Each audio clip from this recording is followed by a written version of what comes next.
A long time ago, in a quiet little village surrounded by green fields, tall trees, and winding dirt paths, there lived a loving father and his young son. The village was a peaceful place where everyone knew each other, where mornings started with the crowing of roosters and the smell of fresh earth, and evenings ended with families gathering around simple meals under the stars. The father was a hard-working man.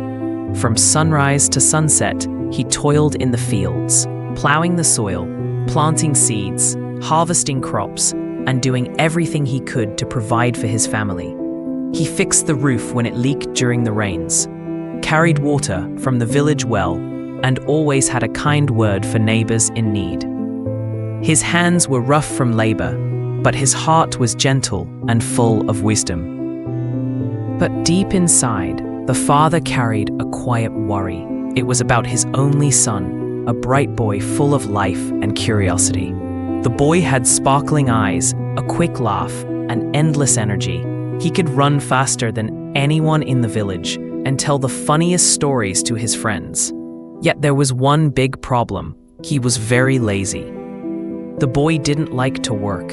He never helped his father in the fields or his mother around the house. Chores like fetching water, cleaning the yard, or even studying his lessons felt like too much trouble. Instead, he spent his days wandering aimlessly through the village.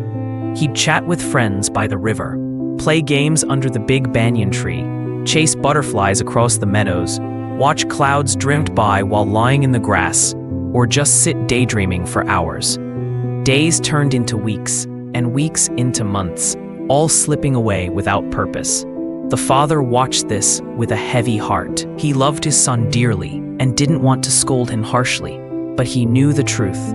If the boy kept wasting his precious days like this, life would become very difficult later. Opportunities would pass him by, dreams would remain unfilled, and regrets would pile up. The father often thought about how to guide his son without breaking his spirit. He wanted the lesson to come gently, from the heart, so it would stay forever. One calm evening, as the sun dipped below the horizon, painting the sky in shades of orange and pink, and the village sounds grew softer, the father sat on the mud porch of their simple home. He looked at his son playing nearby and decided, tomorrow, I will begin teaching him the most important lesson of all.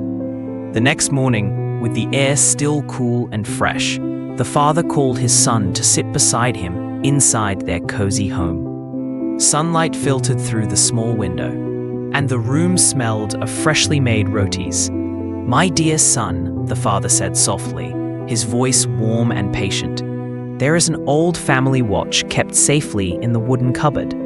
It's been with us for generations. Please go and bring it to me carefully." The boy, curious about this sudden request, nodded and went inside. He opened the creaky cupboard door, rummaged a bit among old cloths and boxes, and found the antique pocket watch. It was beautiful, shiny silver with intricate carvings, a long chain, and a glass face that ticked steadily. He held it gently and brought it back to his father. The father took the watch, turned it over in his hands, listened to its soft tick-tock, and smiled faintly. Then he looked at his son and said, "Now, I want you to take this watch to the busy village market today.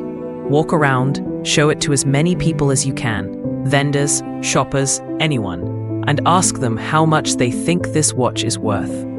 Listen carefully to what everyone says, then come home and tell me everything." The boy was a little puzzled, but excited for an adventure. He tucked the watch safely in his pocket, promised to be careful, and set off down the path to the market. The village market was always lively, a colorful chaos of stalls piled high with fresh fruits and vegetables, bright cloths, shiny pots, spicy snacks frying in oil, and people bargaining loudly. The air buzzed with voices, laughter, and the calls of sellers. The boy started with a fruit seller, sitting behind mounds of mangoes and bananas. "Uncle, how much do you think this watch is worth?" he asked politely, holding it out. The man wiped his hands, examined it closely, and said, It looks old but nice. Maybe 500 rupees." Next, the boy went to a cloth merchant with rolls of colorful fabrics. The merchant turned the watch over, checked the mechanism, and said thoughtfully, "This is good quality. I'd say around 1,000 rupees. Then, to a vegetable vendor, "About 800 rupees, boy." Another shopper, an elderly woman buying spices, glanced and said, "No more than 600. One man argued it was worth 700. Another insisted on 900. Some people haggled among themselves, debating the metal, the age, the condition. But no two people agreed on the exact same price. Everyone saw its value differently. By midday, the boy felt confused and a bit tired from all the walking and talking. He headed home and sat with his father again. "Father," he said, "everyone gave a different price. One said 500 rupees, another 1,000, some 800, some 600. They all argued, but no one agreed completely." The father listened quietly, nodding with a gentle smile. "That's very interesting, my son. Thank you for finding out. Now please put the watch back in the cupboard safely." The boy did as told, his mind swirling with questions. What was father trying to show? He wondered all evening but didn't ask. The very next day, bright and early, the father called his son once more. "Please bring the same watch again." The boy fetched it carefully. The father held it, listened to the steady tick-tock, and then said, "Today, go back to the same market, but this time, don't ask about the price of the watch itself. Instead, ask people, how much is the time inside this watch worth?" The boy blinked in confusion. "The time inside the watch? Father, what do you mean?" "Time isn't something you buy or sell." The father just smiled kindly. "Go and ask exactly that. You'll understand soon." Trusting his father completely, the boy set off again to the bustling market, watch in hand. He started politely with the same fruit seller. "Uncle, how much is the time inside this watch worth?" The man stared, then burst out laughing. "What nonsense! Time? Go play somewhere else, boy." Next, the cloth merchant frowned. "Are you joking? Time has no price. Don't waste my time with silly questions." A vegetable vendor waved him away. "Go away, child. What kind of foolish talk is this?" Some people laughed loudly, calling friends over to hear the funny boy. Others looked annoyed, muttering about kids these days. A few just ignored him completely. The boy's cheeks burned red with embarrassment. He felt small and silly, his heart sinking with every strange look or harsh word.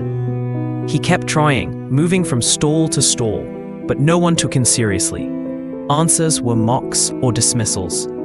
Finally, near the edge of the market, he spotted a small, quiet shop tucked in a corner. An old watchmaker sat there, surrounded by tiny tools, springs, gears, magnifying glasses, and dozens of clocks ticking in harmony. The old man had white hair, kind wrinkles around his eyes, and hands steady from years of careful work. The boy hesitated at the door, almost ready to turn back, but gathered courage and stepped in. "Uncle," he said softly, "please tell me, how much is the time inside this watch worth?" The old watchmaker paused, set down his tiny screwdriver, and looked up. He saw the boy's flushed face, the confusion in his eyes, and understood immediately that this was no ordinary question. A warm, knowing smile spread across his face. He leaned forward and spoke gently, his voice calm like a flowing river. "Come, sit here, my child. This is the wisest question anyone has asked me in years. No one, no king with all his gold, no merchant with mountains of rupees, can put a true price on time. You could offer millions, billions, even all the wealth in the world, but you couldn't buy back even one single second that has already passed. Time is the greatest treasure we all have. It moves forward steadily. Tick-tock. Tick-tock. Never pausing, never turning back for anyone. The difficult part is that time slips away quietly and quickly. Minutes become hours, hours become days, and before we know it, years have gone. Once lost, no tears or wishes can bring them back. But the beautiful part, the gift, is that every day we get to decide how to use our time. We have the power to choose. Think about this. Every person on earth, from the richest king in a palace to the simplest farmer in a hut, gets exactly the same amount, 24 hours in a day. No more, no less. Not a minute extra for money or power. The real difference lies in what we do with those hours. Some people spend their time wisely. They learn new things, work with dedication, help family and friends, chase dreams, spread kindness, and build meaningful lives. They look back with smiles, proud of what they've created. Others let time waste away. They wander without direction, delay important tasks, spend hours on nothing, and one day wake up wondering where all the years went. Regret becomes their heaviest burden. So, my young friend, always remember this lesson deep in your heart. Time is free to everyone, but it is priceless beyond measure. You cannot own it forever, store it in a box, or borrow it from tomorrow. You can only spend it, moment by moment. Choose wisely. Fill your days with purpose. Love your family. Study hard. Help others. Play joyfully. Dream big and grow stronger. Every single moment is a precious gift. Don't let it slip unused. The boy sat there, listening to every word. His eyes widened, his heart opened, and suddenly everything made sense. A warm light seemed to shine inside him. The embarrassment faded, replaced by excitement and determination. He thanked the old watchmaker from the bottom of his heart, bowed respectfully, and ran all the way home, the watch clutched safely. Bursting through the door, he poured out everything, the strange reactions, the laughter, and most importantly, every wise word from the old man. The father listened without interrupting, his face glowing with quiet pride. When the boy finished, breathless and shining with new understanding, the father placed a strong, loving hand on his shoulder. "Now you see the truth, my son," he said softly. "Yesterday, people argued over the watch's price, 500 rupees here, 1,000 there, because things made by hands have a value that changes with opinions. But today you learned the deeper secret. The time inside the watch, the real treasure, has no price anyone can name. It is beyond money. You can lose a watch and buy another. You can earn money that was spent. But time? Once gone, it is lost forever. No riches can bring it back. I worried because I saw you letting precious hours drift away like leaves in the wind. But now, I believe you understand." The boy nodded eagerly, tears of realization in his eyes. "Yes, Father, I promise. I will never waste time again." And he kept that promise. From that day forward, the boy's life transformed completely. He woke early with the sun, helped his father enthusiastically in the fields, carried water without being asked, studied his lessons diligently, and even found time to learn new skills from village elders.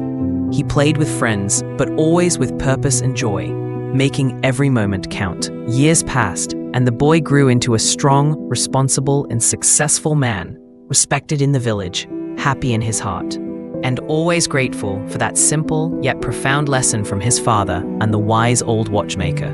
Friends, this timeless story carries a message for every one of us, young or old.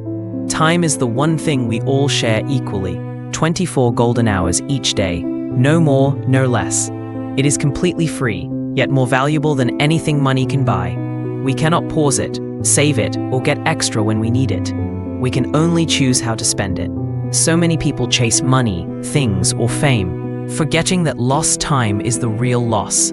Let this story remind us, gently, stop wasting moments on things that don't matter. Instead, fill your days with love, for family, for friends, for yourself. Spend time learning, growing, helping others, laughing fully, and following your dreams.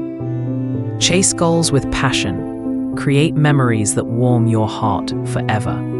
Because one day, when we look back, we won't remember the things we owned, but we will feel the joy of time well spent. And we will regret the moments we let slip away unused. So starting today, right now, in this very moment, let's make a promise to ourselves. Value time like the priceless treasure it is. Use it wisely, live it fully, and make every tick of the clock count.